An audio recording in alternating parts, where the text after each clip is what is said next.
बिस्मिल्लाहिर्रहमानिर्रहीम। अस्सलाम वालेकुम। ज़ेम रशीद साफ़ी तासु गोरे प्रोग्राम शायर दस्तूर कतुन को नन बमंग द अफगानिस्तान पर सूरत हाल बाने पदे खबरवन के खबर या तरीक़ो द प्रोग्राम पढ़ुंबे बरख के वमंग सरा दुआ द्राना मेलमाना मौजूद भी सोक ची पदी मौजू बाने ढेर ज़्यादा रेलिवेंट थी और पदे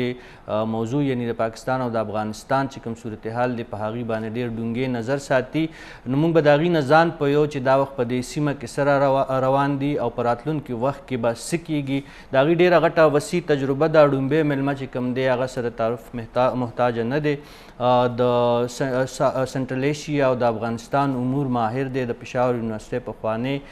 वीसी पाते शेवे डॉक्टर अजमत हयात से बागा मास्टर स्टूडियो की मौजूद दी डॉक्टर साहब तस तो प्रोग्राम के हर कले वायु और दुआ मेलमा मुंग सरा द लाहौर न मौजूद दे जुमात इस्लामी द बैन अल-अक़वामी उमूरो डायरेक्टर दे और प सियासी उमूरो बाने ढेर खपुएगी प बैन अल-अक़वामी उमूरो बाने हम दस्तरस लरी आसिफ लुकमान काजी साहब आगा मुंग सरा स्काइप पलार बाने मौजूद दे लुकमान भाई तस तो हम खर कले वायु डॉक्टर साहब सुनब आगाज़ कुस्ता सुवसी तजुर्बा दा पदे मौजूबा ने द अफगानिस्तान चिकम सूरत हाल दे प एरिया स्टडी सेंटर पे खबर यूनिवर्सिटी के तकरीबन 1.5 काला दा मौजू सो ज़ैर मुताला पाते शवे दा वक्त चिकम सूरत हाल प अफगानिस्तान के रामख के तशवे दे और द तालिबान चिकम पेशकदमी दा और द अफ़गान हुकूमत चिकम बज़ाहिर पसपाई मुंतखकारी दा सूरत हाल वले मखे तरागले और प मुस्तकबिल के मंजरनामा रहता दी सीमे सखकारी जद अफगानिस्तान खबर हम कुम और द पाकिस्तान खबर हम कुम। बिस्मिल्लाहिर्रहमानिर्रहीम। द अफगानिस्तान हालात उस दे तरागली दी चागी तबा द तालिब और द अफ़गान हुकूमत जंग न गुरु दा उस यो इंटरनेशनल कंस्पिरेसी दा देखिए अमेरिका इंडिया चीन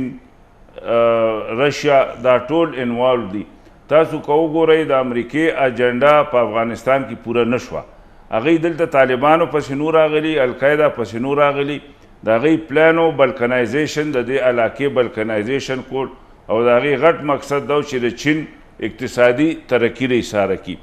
उस शिकम लो रवाना दा उस का तालिबान टोल अफगानिस्तान की जंग कोले शी नवागी द काबल एयरपोर्ट हम सातले शी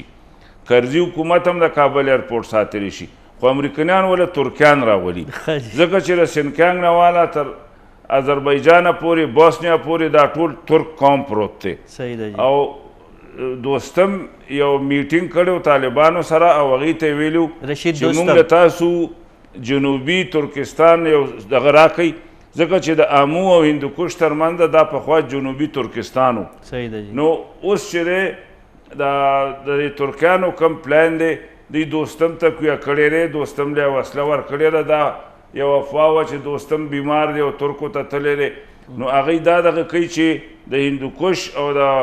आमू तरमंद दा बा जनूबी तुर्किस्तान शी च शी नो दा देखवा द हिंदुकुश और द तरमंद ड्यूरन लाइन तरमंद दा अफगानिस्तान अदब सरस्ता सु खबर दे जे कटकी की बखन बगवाड़म सिर्फ जब दा खतासु यो इंटरनेशनल चिकम सिनारियो दा कम सूरत हाल द वजह च दा बदमनी मखे तरागले दा या कम च कशमकश रवान दे दा आगी मंजर कुशी कवे तासु द दे सर ढेर खलको इत्तेफाक द जुजान पयोल गवाड़म दा वक्त तासुना च दा कम सूरत हाल मखे तरागले तरकम पोरेबा द अफगानिस्तान पजमका बानी विनतु येगी और दहागे पा असर के व पाकिस्तान हम जपली कीगी नो आगा दारा कना च पाकिस्तान की उदासी द अफगानिस्तान की उदासी लीडर पैदाशी और खलको के एहसास पैदाशी च रादवार खपलू की कीनी और खपलू के पावर शेयरिंग की दा अला बरदी की च यानी को आगा तालिब दे को आगा तालिब दे को उज़बक दे को तुर्कमन दे खपलू की बकीनी और यो पावर शेयरिंग बो की के सो पूरी दी खपलू की नकीनी यो बल सरा दा की सब रवानी चापा से वो रूस वलाड़ी चापा से वो अमेरिका वलाड़ी चापा से वो चीन वलाड़ी यानी अफगानान में पखपलो की यौकीगी नो मसले न बेजान दा मसला दा अफगानिस्तान दा अफगानान बे यौकी ठीक शो डॉक्टर साहब तरफ तबिया राजू आसिफ लुकमान काजी साहब स्टासन हम पदी मौजूबानी जमा पुख्तना हम दगा दा چې دا کم دا وخت کشمکش مخې ته راغلی دی کم صورتحال په افغانستان کې مخې ته راغلی د دې نتیجه به څه وي او څنګه چې ډاکټر صاحب وویل چې څو پورې افغانان یو موټی شوي نه یعنی پاور شیرینګ نه شوي کو په هغې کې وسلوال دی کو په هغې کې د حزب خلک دی کو هغې کې ازبک دی کو تاجک دی کو په هغې کې نور کم ایتنکس گروپس دي چې ټول انوالو شوي نه نو تر هغې دمه پورې په افغانستان کې امن نشي راتلی ستاسو څه نظر دی په دې هکله باندې؟ جی زما اتفاق دی دې سره جی ښه جی یعنی دا مسله په بنیادي طور سره افغانان خپله حل کولی شي او همیشه یعنی دا د دې اظهار هم بین الاقوامي طور سره هم شوی دی د پاکستان د طرف نه هم شوی دی چې دا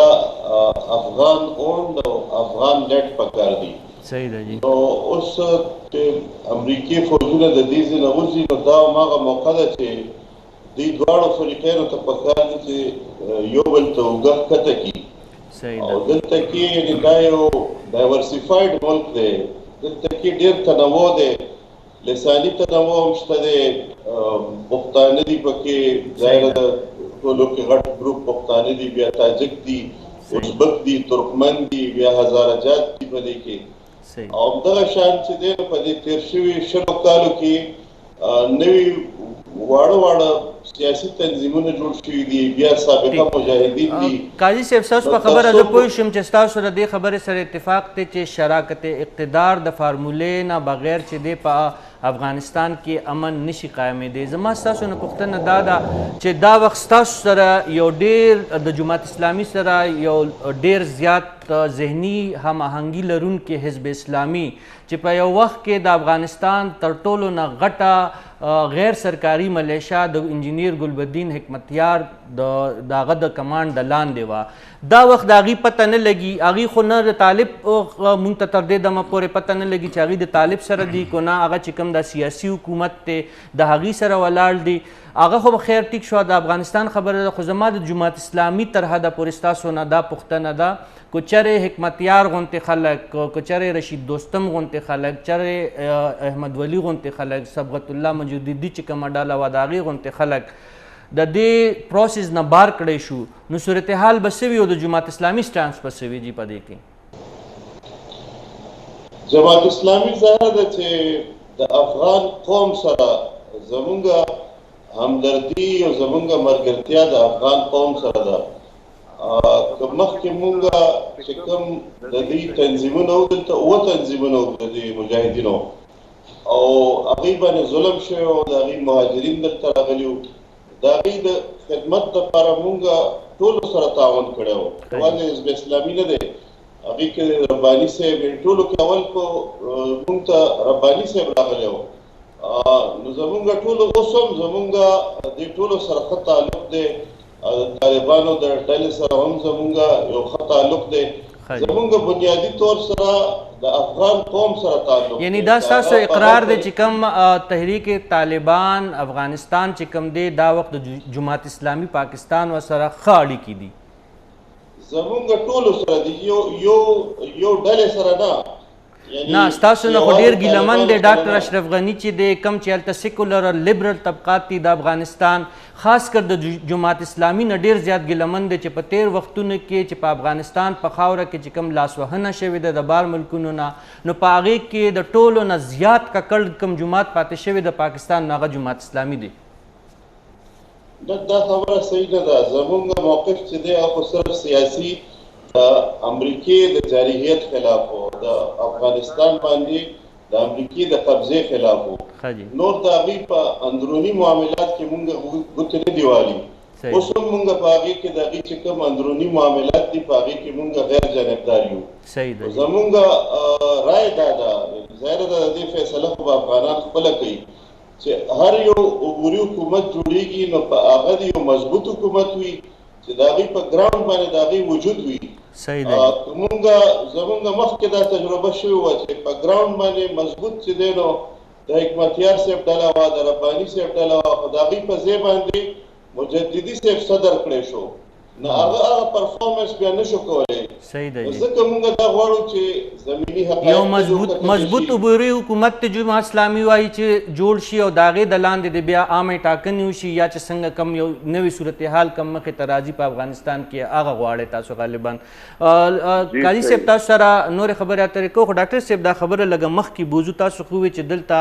د امریکې او د روس او د چین د عالمي قوتونو یو ګریټر گیم یو بیټل فیلډ پاتې شوی افغانستان او دا وخت هم دی.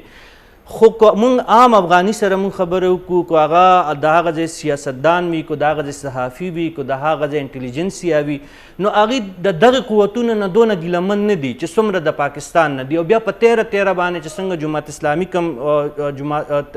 زمونږ سیاسي جماعت پاتې شوی د جماعت اسلامي نه دا وخت د تحریک طالبان پاکستان د تنظیم نه د دې نه ټولو نه غټې ګیلې دي. نو تاسو څه وایئ ډاکټر صاحب په دې خبره تاسو مونږ پوه کړئ چې تاسو هم دا ګڼئ چې د امریکې د روس انډیا ایران ترکیه سعودي عرب د دې ټولو نه زیات کو کم الزامات دي یا لاسوهنې چې کوم په پاکستان باندې کوم تورونه دي په هغې کې زیات وزن دی. د هغې خبره دا ده جی چې اول خو عام افغان په دې نه پوهېږي چې د ملک کې د بین الاقوامي څه پالیسي ده او څوک یې چلی. دلته د هغې پاکستان نه نفرت په دې زیات شو چې ټول راغل پاکستان ته پاکستان پناه ورکړه دلته حزبونه جوړ شو. زمونږ د ضیاء الحق پالیسي دا وه چې هغې حزب اسلامي لا زیات توجه ورکوله نورو لا نه ورکوله. دا د حزب اسلامي نفرت نه هغې د پاکستان نه نفرت پیدا شو. بیا چې کله روسیان ووتو نو حکمتیار صاحب په کابل ډېر زیات راکټینګ کړی ډېر بېګناه خلک یې پکې وژلي او د هغې دا خیال و چې حکمتیار څه کوي دا ورته پاکستان وایي. نو هغه نشم ویلی چې رښتیا دي که دروغ دي خو دا زیات نفرت یې د حکمتیار نه و د پاکستان نه نو خو د هغې دا خیال و چې حکمتیار هر څه کوي. اوس ما په بېګا یو چینل دی د هغې دغه کته په مزار کې یو ځای کې هغه ملیشو په طالبانو باندې برشوي دي نو ملیشي والو بیا دا وی چې د پاکستان پنجابي فوج هم شکست ورکو. نو دې نه هغوی نه دي خبر. نو عام افغان خوار خو په دغې باندې زه وایم چې زموږ دا کتو کې ستاسو د خپلې تجربې په بنیاد باندې وایي د پاکستان باندې چې کوم تورونه لګي زموږ په سیاسي ګوندونو باندې چې کوم تورونه لګي د افغانیانو چې کومې ګیلې دي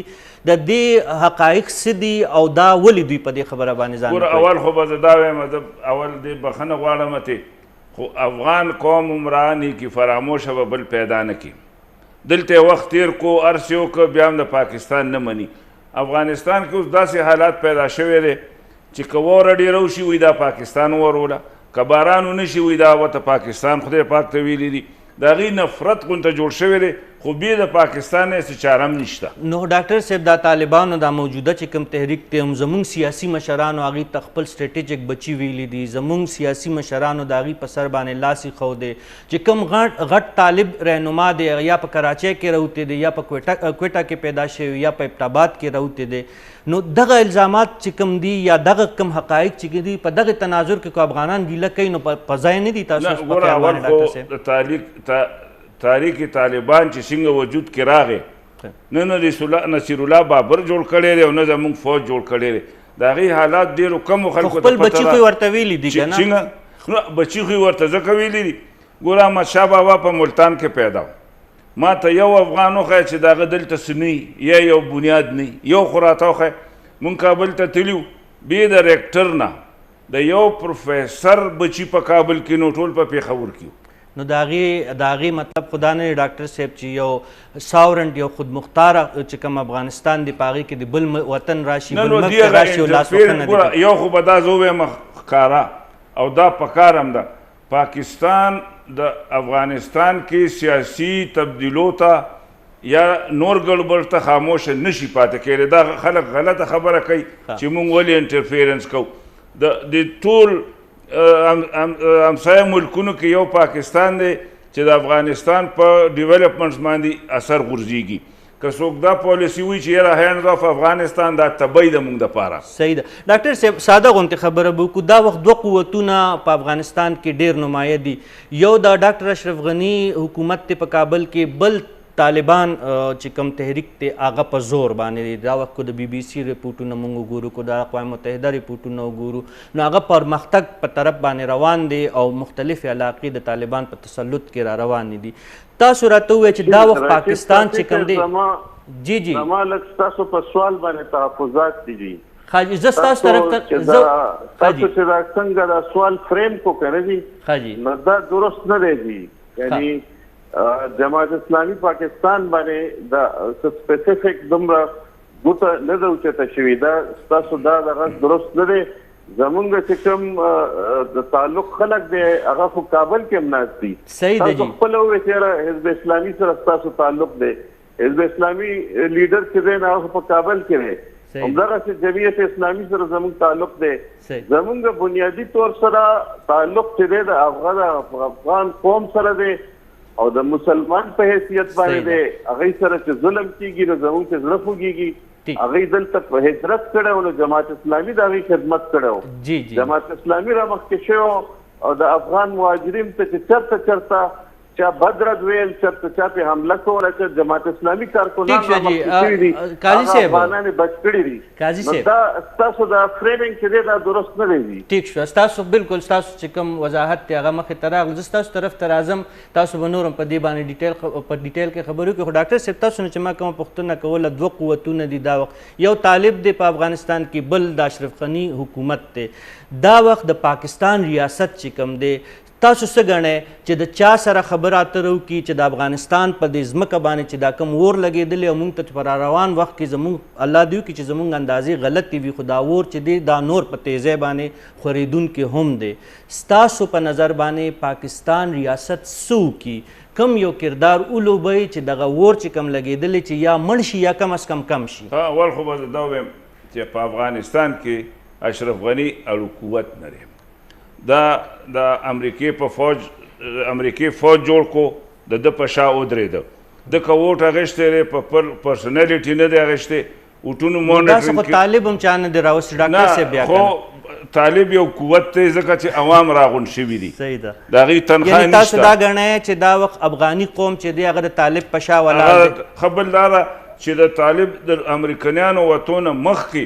موږ به چې کومې خبرې اورېدې ټول تقریبا 80% افسران طالبانو سره ملو. صحیح ده جی. د افغانستان په اسمبلی کې 80% ممبران چې دي یا د جرمني دي یا د امریکې دي، د هغوی پاسپورټ لري، هغه افغانان نه دي. ډاکټر صاحب په دې خبره باندې صرف لکه تاسو دا اوس دا ګڼئ چې پاکستان دی باید د اشرف غني په ځای باندې اهمیت ورکړي، طالبانو قوت ته بالکل اهمیت طالبانو ته ورکړي او دا کوشش دي وکړي چې یو داسې دغه جوړ شي لکه په دې کې ټول قومونه یا که رایوځای کولی شي. ګوره که افغانستان خدای پاک په آرام کو دا د پاکستان ستاسو خبرې راغله قاضي صاحب وختي راسې خاموشه ناستې ګیله یې مو کړه چې نه ما چرم داسې نه دي ویلي چې یا جماعت اسلامي چې کوم دی ما یو جرنه چې کوم پرسپشن دی قاضي صاحب هغه بیان کړی. خو تاسو ته خیر دی اوس ما لږ فردر په دې خبره باندې پوهېږي کوم سوال چې ما د ډاکټر صاحب په مخ کې کېښوده چې په افغانستان کې دا وخت دوه قوتونه دي، یو طالب دی، یو چې کوم دی اشرف غني دی، او بیا چې کوم نور سیاسي ګوندونه دي نو ډاوټ هغه هم هلته موجود دي. د پاکستان ریاست ته څه کول پکار دي؟ د چا سره خبرې اترې؟ او ما چې کوم سوال د ډاکټر صاحب نه ډایرکټ وکړو چې اهمیت مونږ چا ته ورکړو؟ ستاسو په نظر کې مونږ طالب ته ځان نږدې کړو سفارتي توګه باندې، کو نه اشرف غني چې کوم یو منتخب حکومت دی د هغه دا وخت، کو نه د هغوی سره مونږ خبرې اترې په ریاستي توګه باندې وکړو؟ ګورئ جي زمونږ فیورټیزم چې دی نو مونږ د هغه په حق کې نه یو. دا فیصله چې ده دا د افغانانو خپله فیصله ده. هغه خبره نه کوم جی د پاکستان ته سفارتي سټریټیجي ستاسو په دې سفارتي امورو باندې ډېر دسترس حاصل دی. پاکستان ته کم سفارتي طرز عمل اختیارول پکار دي چې په مستقبل کې موږ ته سفارتي فایده وشي؟ ما ته څنګه عرض وکړو که نه جي دا خو نه دا کېدی شي چې سلو کې 100% چې دی نو دا د طالبانو خبره ومنلی شي او نه دا کېدی شي چې 100% د چې کوم خلک په کابل کې حکومت کې دي د هغوی خبره ومنلی شي. او د دې دواړو فریقونو علاوه هم بیا نور فریقونه هم شته دی. نو یو وسیع البنیاد حکومت پکار دی او په زمینی حقایقو باندې مبني پکار دی او داسې حکومت پکار دی چې د هغوی واقعي په دغه باندې زور وي. نو قاضي صاحب یو مسله دلته دا ده چې اشرف غني خو وایي چې زه قبل از وخت چې کوم دی کرسۍ پرېښودو ته هم تیار یم او عامو ټاکنو ته هم تیار یم، خو بل طرف ته طالب خو د سره د ووټ طاقت مني نه، نو څه وکړي افغانان بیا؟ ګور هغوی د طرف نه یو اشاره ظاهره ده چې ټول کارټس خو څوک په یو ځای باندې خپل نه کوي. هغوی د طرف نه که یو مطالبه راله چې اشرف غني د سټپ ډاون شي، نو د دې مطلب دا دی چې هغوی دا یو کس چې دی دا مطالبه کړې ده او د دې نه علاوه به بیا هغوی مذاکراتو ته بیا تیارېږي. صحیح ده. په دې مرحله کې یعنی په ایران کې هم د دې مذاکرات شوي دي، په قطر کې هم د دې مذاکرات شوي دي، په روس کې مذاکرات شوي دي. تاسو ته پته ده د افغان قوم د مذاکراتو دا هارډ بارګینرز دي، نو دا توقع نه ده پکار چې دا په ورځو کې یا په هفتو کې د دې څه حل راوځي. دوی به دا ګریجوال به وي، سلو به وي. یعنی تاسو دا ګڼئ چې کیدای شي طالبان چې کوم دي هغه سیاسي خبرو اترو ته تیار چې قاضي صاحب یو خبره بله تاسو نه پوښتنه کوم چې تحریک طالبان افغانستان سره خو د جماعت اسلامي د اړیکو یا د هغې سره سفارتي مراسمو خو تاسو تصدیق کوئ، خو د دې یو ذیلي شاخ او دنیا یې ګڼي، یو دی هغې ته وایي پاکستان تحریک پاکستان طالبان پاکستان TTP، د هغې سره د جماعت اسلامي سره رابطې شته؟ ځکه چې کمانډر نورولي صاحب چې دی هغه بیا را ژوندی شوی زموږ د میډیا خو هغه وجلی او چې کوم سرکاري ریپورټونه خو هغه بله ورځ چې دی CNN سره یو ډېر هغه انټرویو کړی د TTP سره د جماعت اسلامي څه اړیکې دي جی؟ جماعت اسلامي پاکستان یو سیاسي جماعت دی، یعنی دا سوال چې دی نه دا هم ځان ته یو ناجایزه سوال دی. جماعت اسلامي پاکستان یو سیاسي جماعت دی، د پاکستان د دستور د لاندې دلته موږ جدوجهد کوو. زمونږ یو 80 کاله زوړ تاریخ دی، یعنی دا تنظیمونه چې تاسو یې نومونه اخلئ دا خو به اوس 10 کاله شوي، 15 کاله به شوي. زمونږ 80 کاله زوړ تاریخ دی، زمونږ یو تحریرن یو دستور موجود دی، په هغې کې زمونږ یو طریقه کار موجود دی چې موږ د پاکستان د دستور د لاندې یو سیاسي جدوجهد کوو. مونږ دلته الیکشنې کړي دي، الیکشنې چې بیلو مونږ بالکل جماعت اسلامي یو ډېر غټ سیاسي جمهوري پارټي ده، ګوند دی د پاکستان یو غټ قوت دی. ځکه پوښتنه کوم که نه جي طالبانو سره د دنیا اړیکې دي دا وخت، د امریکې، د چین، د روس، بھارت، د ټولې دنیا سره د افغانستان د طالبانو سره اړیکې دي. خو یو بل حقیقت TTP هم دی. زه په هغې هکله باندې خبرې اترې تاسو نه مې سوال مخې ته ایښودی د افغانستان د طالبانو خو د هغوی په وطن خو یو قبضه شوې ده، په هغې خو امریکا راغلې ده او د هغوی په وطن باندې قبضه کړې ده. د هغې قابض فوج خلاف چې دی نه هغوی د خپل وطن د ازادۍ لپاره یو جدوجهد کړی دی، نو هغه خو ظاهره ده چې یو جسټیفاید جدوجهد دی. مونږ خو که هلته کې هم په دنیا کې هر چېرته که څوک بېګناه خلک وژني او دغه وجني د هغې مونږ چرې حمایت نشو کولی. یعنی تاسو دا ویل غواړئ قاضي صاحب چې کوم سیاسي یا عسکریت پسند چې کوم د پاکستان آئین نه مني، قانون نه مني، نو هغې سره جماعت اسلامي هېڅ تعلق نشته، یعنی TTP سره پاکستان جماعت اسلامي هېڅ رابطه یا تعلق نشته؟ زمونږ خپل یو دستوري جدوجهد دی، دا ظاهره ده چې زمونږ سره دا سوال اړو یعنی یو انلاجیکل سوال دی. سوال مې بخښنه غواړم ځکه وکړو چې تاسو هغه طالبانو سره د جماعت اسلامي چې کوم اړیکې وې د هغې په هکله باندې تاسو خبره وکړه، نو ځکه ما د دغې باندې ما تاسو وضاحت وکړو چې هغوی د هغوی په وطن باندې امریکا راغلې ده، قبضه یې کړې ده. صحیح ده. مونږ که هغه طالبان هم یو بېګناه کس وژني نو مونږ د بېګناه کس د وژلو هېڅ چېرته حمایت نشو کولی. بلکل ستاسو خبره بلکل واضحه شوه. آصف لقمان قاضي صاحب تاسو ډېره مننه، تاسو موږ له ټایم راکړو او دغه شان موږ د ډاکټر عظمت خیاط صاحب د هغې یو جهان مننه کوو چې هغوی د خپلې تجربې په بنیاد باندې موږ سره نن په پروګرام کې شریک شو. کتونکو د پروګرام په بله برخه کې به موږ سره دوه درانه نور میلمانه وي، هغوی سره موږ په دې موضوع باندې خبرې اترې کوو. پروګرام دا وخت جاري دی، تاسو خیبر نیوز ګورئ. پروګرام کې یو وارې بیا هرکلی. د پروګرام په دې برخه کې موږ سره درې نوموړي صحافیان موجود دي. وړومبی صحافي چې کوم دی هغه څه د تعارف محتاج نه دی، ډان نیوز سره منسلک دی، خپل یو پروګرام کوي لایو ود عادل شاه زیب. عادل شاذب صاحب تاسو ته پروګرام کې هرکلی وایو موږ سره به لندن نه موجود وي نوموړی صحافي سمیع یوسفزی صاحب زموږ کتون کې تاسو ټولې ډېر ښه پیژنئ په بین الاقوامي امورو د پاکستان او د افغانستان په حالاتو باندې ډېر ډونګې نظر ساتي لندن کې دا وخت موجود دی سمیع یوسفزی صاحب تاسو ته هم په پروګرام کې هرکلی وایو مننه او په ترکی انقره ښار کې موجود دی د پاکستان یو بل نوموړی صحافي دا وخت انادولو نیوز ایجنسۍ سره کار کوي شفیق احمد صاحب تاسو ته هم په پروګرام کې هرکلی وایو عادل وایي ستاسو نه به آغاز وکړو افغانستان چې کوم د صورتحال راغلی دی مخې ته دا وخت په هغې باندې لږ شان زموږ دا کتونکي په ساده الفاظو کې پوه کې یو دا مجموعي کومه منظرنامه چې تاسو ته ښکاري په راتلونکي وخت کې دا کوم خبرونه چې مخې ته راغلي هغه موږ ډسکس هم کړه او ډېر زیات زموږ کتونکي به کیدای شي د هغې نه خبر هم وي راتلونکي وخت درته څنګه ښکاري په افغانستان په ځمکه باندې او دې سره تړلی یو بل سوال تاسو هم د دغه صورتحال باندې ډېر نظر ساتي د افغانستان چې کوم د سلامتۍ مشیر حمدالله صاحب چې کوم ملاقات کړی د نواز شریف صاحب سره د دې دوو واقعاتو لږ شان د دې باندې راته تبصره هم وکړي او لږ خپل معلومات را سره شریک کړي ګوره رشید خان داسې ده چې په کم نظر چې ورته زه ګورم موږ سره خو دوه ډېر نوموړی او ډېر تجربه کار صحافیان دي هغوی به خپل نظر لري خو افغانستان کې دا اوس چې کم حالات روان دي او خدا نخواسته مونږ ته خدا سے ښکاري چې دا تباهی اړخ ته روان دي او دا تباهی صرف د افغانستان تباهی نه ده دا سپل اوور به که مونږ زړه خوښي که غواړي او که نه غواړي دا شی به دې خو راوړي نو دا د دې تباهۍ ډومبنی سټیپ هغه و چې څه ته قطر هغه دوحه اګریمنټ ورته وایي او هغې وجه دا ده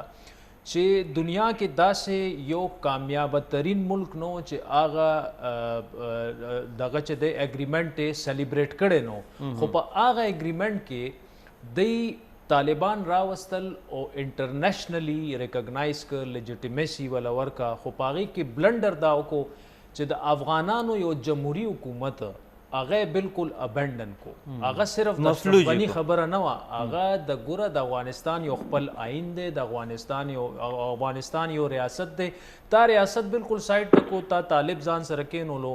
نو هغه وخت کې عقل چې سړی استعمال کړی وی نو مونږ ته پته وه چې یاره طالب خو تا ولا لیجیټیمیسي ورکا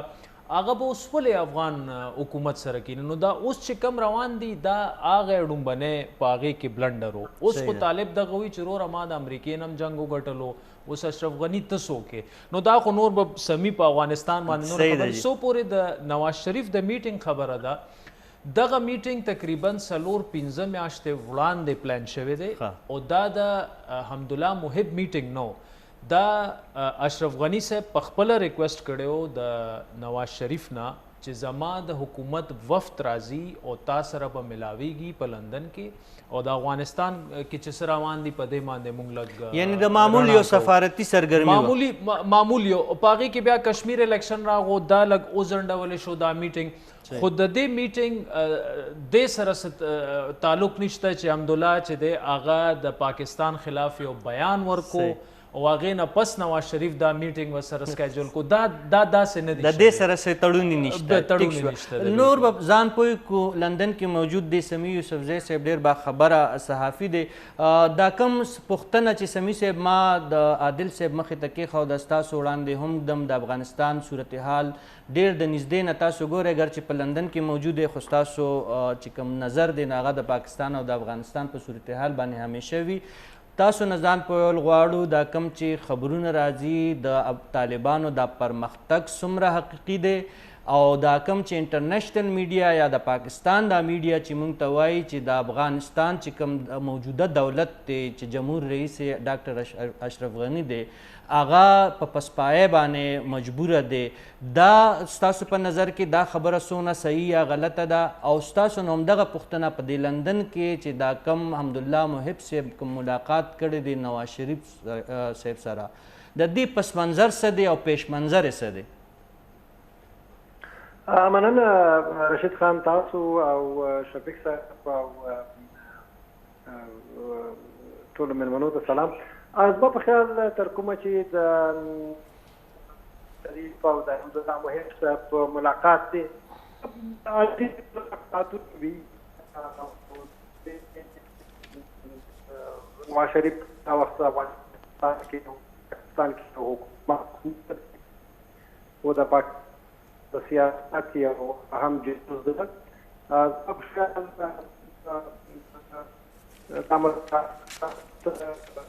صرف په پاکستان کې ورباندې تنقید کېږي چې د یو سیاسي مشر او د دې علاوه خو د پاکستان مشران افغانستان د سفر نه کوي د پاکستان د فوج مشران دي اشرف غني صاحب پاکستان راځي په خیال صرف دا شی ته نشان پولیټیکل واخستلو د دې زیات اهمیت سمبولیت دی او په تاسو کې چې دا وخت نواز شریف پاکستان د فوج د سیاست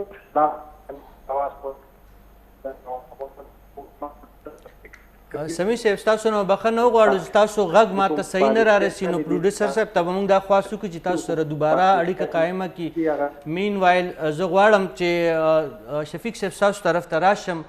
سمي صاحب ته دوباره راشو تاسو په انقره کې موجود یو غټ کردار د افغانستان چې کوم دی رشید دوستم هغه وایي چې په ترکی کې دا وخت موجود دی بل طرف ته کوم موږ وګورو دا کم چې یو جرنل کم دا دوانو ملمنو نه چې کوم معلومه پوښتنه وکړي هغه پوښتنې ستاسو مخې ته مدم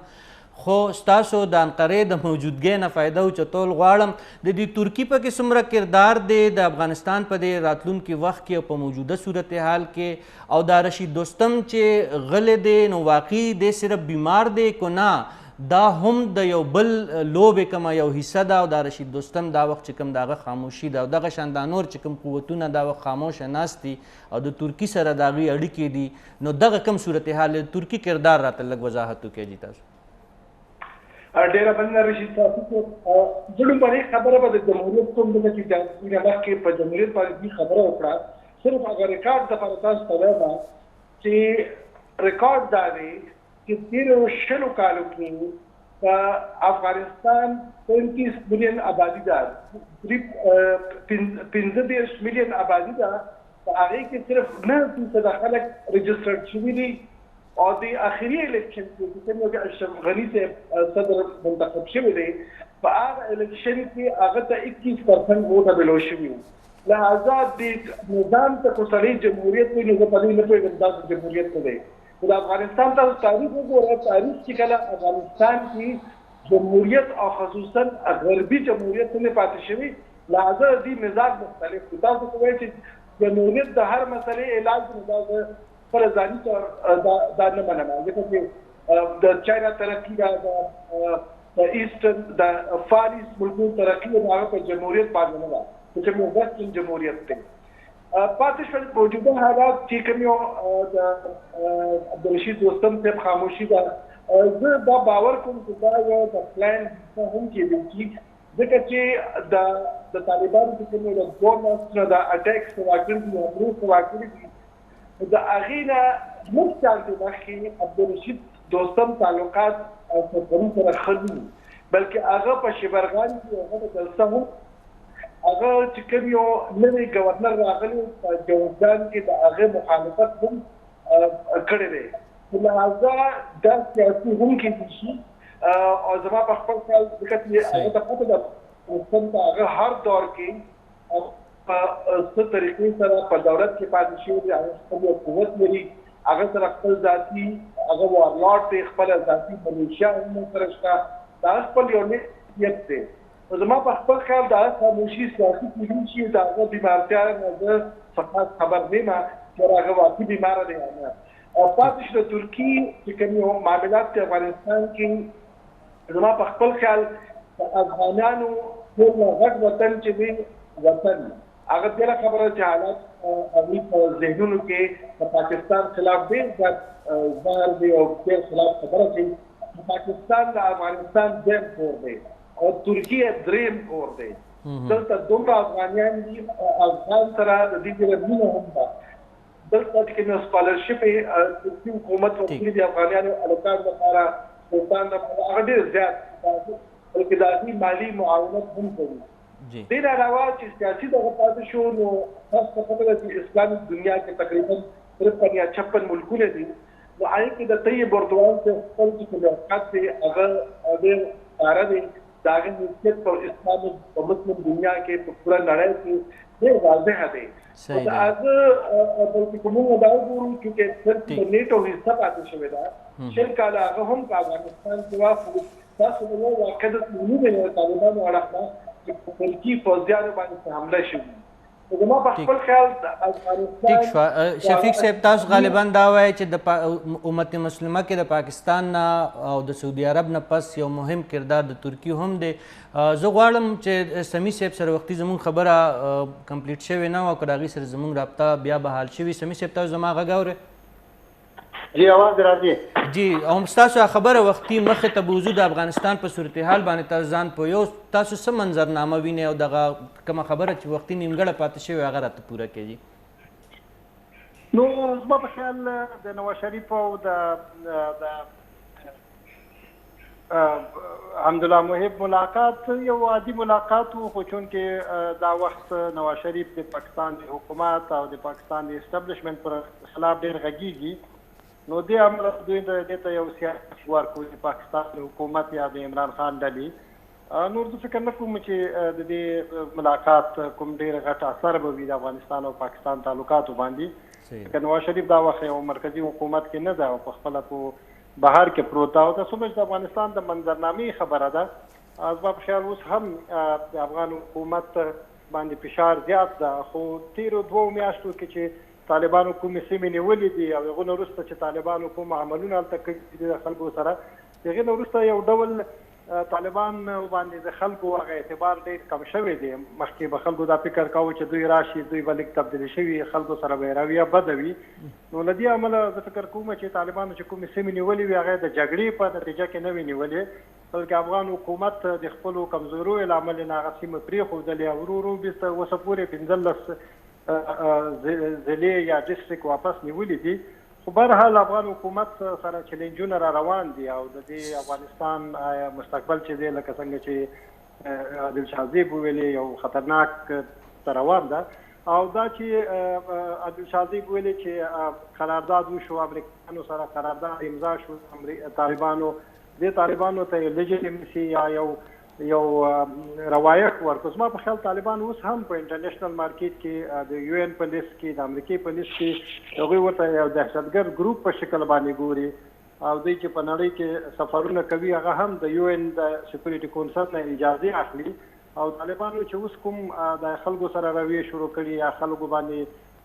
سنګسارول یا خلک وجل بغیر د محکمې یا مېرمنې یا زنانه په کورونو باندې ننستلي، دا ښکاري چې راتلونکي کې به دوی افغان حکومت سره هم په مشکلاتو اخته وي. په عین وخت به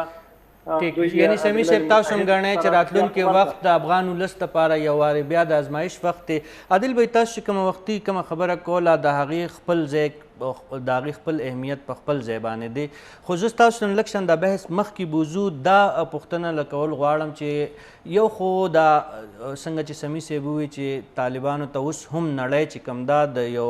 عسکریت پسند یو دهشتګرد تنظیم په نظر باندې ګوري او د یو ان سکیورټي کونسل د اجازې د لاندې طالبان په دې ټوله دنیا کې ګرځي، کو چین ته ځي، کو قطر ته ځي، کو پاکستان ته راځي.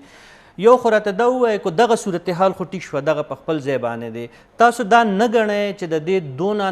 نامساعدو حالاتو باوجود طالبانو دا وخت سفارتکاري زده کړې ده، هغې چې کوم خپل میسج کوم ورکول غواړو یا چې د هغې چې کوم مقصد دی هغه ترلاسه کولو لپاره دا وخت روس هم هغې سره خبره کوي، چین هم هغې سره خبره کوي، هندوستان هم خبره کوي، پاکستان هم سره خبره کوي، امریکې هم سره خبرو ته ناست دی. نو تاسو دا ګڼئ چې هغې سفارتکاري زده کړې ده په دې دونه وخت کې؟ ګوره سفارتکاري زه به دا نه وایم چې زده کړې ده، اوس مجبوري جوړه شوې ده. لکه ګوره سمی څنګه وویلې چې یاره انټرنیشنل لیجیټیمیسي وله نه ده ورکړې، خو انټرنیشنل لیجیټیمیسي نور څنګه وي چې بله ورځ په کندهار کې هغه غریب ټوکمارې څنګه ووژلو که نه، اول یې منله نه چې بیا پې فشار راغی دغه پې راغی که نه. نو دغه رنګ پیښې آیا دغه رنګ افغانستان مونږ غواړو؟ امریکې چې دوی سره معاهده وکړه او کله ډزبندي ورسره صرف په دغه باندې وکړه چې موږ سره به ډزبندي کې افغان حکومت سره جنګېږه،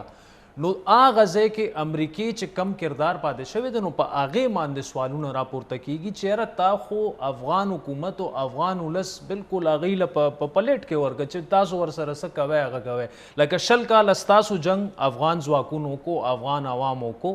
دغه جنگ امریکای مسلط کړی دی په هغوی باندې که نه بیا د هغوی نه تاسو داسې ووتی چې هغوی مطالب له په دغه کې ورکړه لاس کې ورکړه نوره سفارتکاري چې څنګه ده ګوره هغوی چین ته تللی دي انډیا سره د هغوی مذاکرات شوي دي ایران سره شوي دي دغه سره شوي دي نو هغوی دا هیوادونه په دې باندې کنوینس کوي چې ګوره مونږ اوس طالب هغه طالب نه دی پاتې خو ماغه ګوره تاسو ذکر وکړه خاشه ځوان ټوکمار غریب بې ضرر انسان هغه سره عام چې دی ایگزیکیوټ کو مړ کو همداسې ده وګوره دې سره لږ به مونږ د پاکستان ذکر هم داسې وکړو که نه چې په پاکستان کې هم ګوره هلته کې طالب ته داسې ګوري لکه چې طالب بالکل په 99% د افغان عوام چې دی هغه طالب سره لکه پرون زموږ پرایم منسټر وایي یاره دلته کې چې کم سونه کډوال دي افغان مهاجرین ټول بدنام کړو هغه وایي وروره ټول د طالب مرسته کوي نو هغه څنګه د طالب مرسته کوي مونږ خو چرته هم یو افغان ریفیوجي سره میلاو نشو مونږ ته خو همدغه خبره کوي چې یاره هلته کې وهل ټکول وي او هغه مونږ ته هر څه ښکاري نو طالبانو ته به ډېر لوی چیلنج دغه دی چې حکومت د راشي را نشي خو هغه به د خلکو د افغانانو یعنی ستاسو خبره کو زه سمرایز کوم یو چې عمران خان صاحب کوم موقف ته هغه هم بالکل غلط دی څنګه چې شیخ رشید صاحب ویلي دي چې طالبان اوس بدل شوي دي هغه بدل شوي نه دي همغه زړه په زړه هم زړه په زړه او طالبانو دپاره چیلنج هم دغه دی چې دنیا ته د وښیي چې په خپل په پریکټیکلی د وښیي ځان کې د خپل بدلون دنیا ته دا ثابت په سفارتکارۍ نه کیږي چې هلته کې افغانان وژل کیږي هماغه رنګې چې 2000 نه مخکې څنګه وژل کېدل نو طالب بدل نه دی همغه زور طالب د ټوپک مار دی او زور زیاتونکو کوم طالب شفیق بھائی ستاسو نه پوښتنه کوم انقره کې چې تاسو موجود دی د 13 ورځو کې د طیب اردګان په یو بیان باندې چې کوم جنګیالي دي یا طالبان دي هغوی په ډېر زیات خفګان ظاهر کړی دی او ډېر زیات ریاکشن پې اوس هم را روان دی دا یو خو دغه بیان د هغې پس منظر راته لږ په مختصر الفاظو کې ووایه بل دا ترکي چې کوم دا آفر و لاول چې وی چې د کابل ایرپورټ د هغې حفاظت مونږ کوو بیا ترې وروسته شو دغه کوم صورتحال و په دې راته لږ مختصر الفاظو باندې په دغې دوه موضوعاتو باندې هم پوه کړئ اصل کې ترکی خو د نیټو ممبر دی نو هغه حیثیت سره دې ته یو ټاسک ورکړی شو چې تاسو چونکه تر څو پورې چې د امریکایان دلته ننوتې تاسو به د ایرپورټ حفاظت کوئ نو دا خو د دې یو آفر او هغوی دا آفر ورکړه ځکه چې ترکي دا باور کوي چې یاره مونږ داسې مونږ یو قوم یو چې کوم یو طالبان دپاره اکسپټیبل یو هغه هم مونږ مني او بل اشرف غني چې کوم یو د هغې فوجیان دي د هغې هم د هغې د ترکیانو ډېر عزت او احترام کوي نو په دې سبب هغوی ورته ووایي چې یاره مونږ به د ایرپورټ د سیکیورټي ذمواري واخلو خو بل اړخ نه چې کوم بیان راغی د طالبانو هغه ډېر هغه موقع سره دومره مناسب نو هغوی دا وي چې مونږ د نیټو خلاف 20 کاله جنګ وکړ نو سټیل ترکي خو پارټ د نیټو حصه ده نو هغوی دا خبره په بل اړخ باندې واړوله خو زما په خپل خیال موجوده حالات خو اوس هغه اړخ ته نه دي معاملات اوس سوړ شوي هم دي او ترکي په خپل هم په دې باندې پوهېږي چې هغه به نیوټرلي د هغه تعلقات مثال په طور اشرف غني سره بهترین تعلقات دي او همدغه شانتې هغوی طالبانو سره هم تعلقات خرابول نه غواړي ځکه چې هغوی د افغانستان کې تاسو ته باندې څنګه چې دلته کوم افغانان اوسېږي په ترکي کې زما په خپل خیال دا 3 کال دی یا 4 کال رپورټ راځي هغه پبلیک کېږي چې د سیریا او ایران نه پس 3 نمبر باندې افغانستان چې کوم پراپرټي په ترکي کې اخلي لہذا د ترکیه او افغانستان یو ډېر لوی تعلق دی دین علاوه ترکیان ته پته چې دا د سنټرل ایشیا حصہ ده دا اوسې خو ترکی کې خو مزاجن او اطوار طریقې او هر لحاظ سره دا د افغانستان سره ډېر نږدې دي زما په خپل خیال دا خبره موږ دا غونډه کو شفیق صاحب تاسو دا غنئ چې ترکی دا وخت طالبانو ته هم نږدې دی یعنی قابل قبول دی او چې کوم د اشرف غني صاحب حکومت دی هغې ته هم نږدې دی او قابل قبول دی او خبرې اترې ورسره کولی شي یا منځګړې کیدی شي पॉलिसी बिल्कुल न्यूट्रल दा अफगानिस्तान की दीदा په موجوده حالاتو کې هغه کو عبدالرشید دوستم صاحب دی او خزان خپل یو حیثیت لري افغانستان کې او کو هغه اشرف غنی صاحب دی کو هغه طالبان دي داغي پالیسی مکمل نیوټرل پالیسی دا چې کوم یو وینما په میډیا کې وینما دا کوم یو سټیټمنټس ان دی هغه اوورال نیوټرل پالیسی دا صحیح سمی صاحب تاسو نن لګزان نور په یو د افغانستان په دغه صورتحال باندې یو خو دا کم چې عمران خان صاحب دا تازه بیانونه دي یو خو د ازبکستان چې کوم بیان او د هغې نه مخکې اشرف غني صاحب غالبا چې زما په خیال سمی صاحب تاسو زموږ غږ اورئ عادل بھائی زما په خیال زما سمی صاحب سره زموږ رابطه بیا منقطع شوه ستاسو نه به ځان پوه کړي خو دا ازبکستان کې چې اشرف غني صاحب کوم تور لګولی چې په تېرو دریو میاشتو کې 10,000 نه زیات جنګیالي چې دي افغانستان ته داخل شوي دي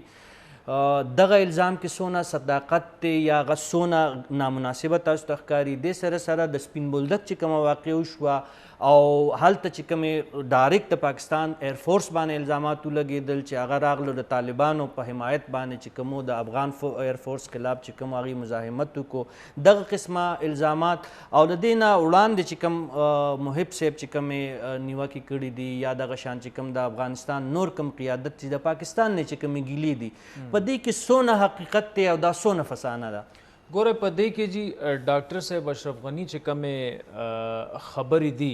نو هغه خو په دې وخت کې د طالبانو او د افغان حکومت افغانستان کې د دې وخت کې د سولې مطلب دا دی چې اشرف غني به کور ته ځي چوټي کېږي به نو هغه خو سړی په پوهېږي چې یاره کیدای شي دې وجې نه هغه په خپل هم نه غواړي چې یاره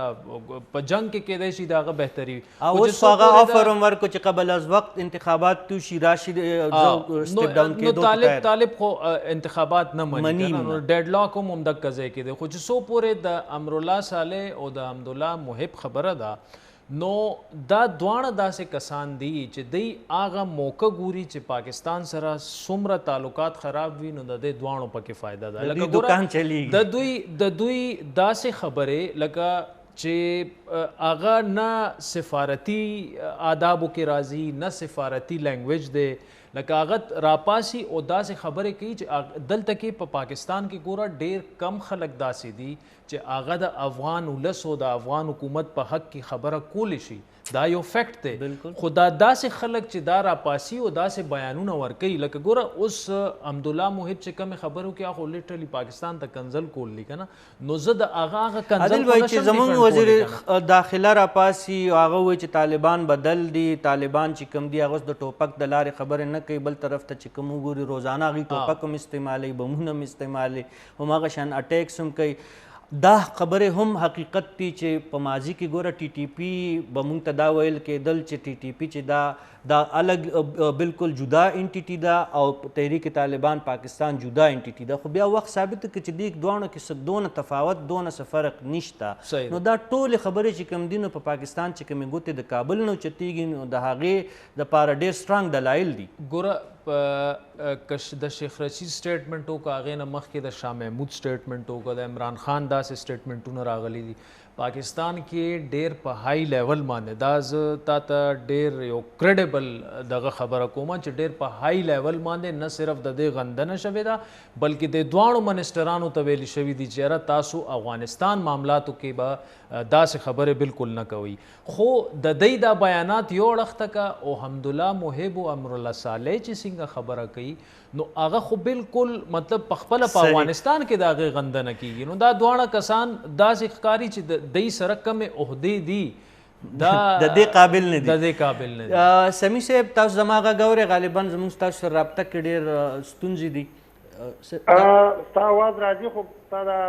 پروډیوسر ټیم په لیک شان کار کوي ځکه چې صحیح ده جی زه بس ګزاره به وکړو جي چې څونه مونږ کوشش دا دی چې ستاسو د موجودګۍ نه فایده اوچته کړو یو خو دا کم چې نیوکې وې وختي ما پوښتنه دا کوله چې کوم په ازبکستان کې ډاکټر اشرف غني صاحب په پاکستان باندې تورونه لګولي د هغې په جواب کې بیا عمران خان صاحب چې کوم وضاحت ورکړی د سپین بولدک چې کومه واقعه شوې وه بیا چې کوم په افغانستان کې چغې اوچتېږي چې کوم ځای کې طالب له شکست ورکوي پنجابي فوجانو له موږ شکست ورکړو دا دواړه طرف ته چې په یو بل باندې دا تورونه دي او د یو بل نه بدګمانیانې دي په دې کې څومره حقیقت دی او دا څومره چې دا دې کې چې کوم دي دا په دې کې څنګه چې پاکستان دا ګڼي چې هلته هندوستان سپویلر دی د عمران خان صاحب دا الفاظ وو نو په دې کې پروپیګنډا څومره ده؟ سوچ دا پکار دی د افغانان کوم دي دوی ډېر په دې کې چې د دوی په ملک کې چې کوم طالب دی چې کوم مړ کېږي جنازه کې کېږي کمانډر یې کم ځای کې اوسېږي کور یې کم ځای کې ده بیمار شي یا کوم ملک ته ورکېږي افغانان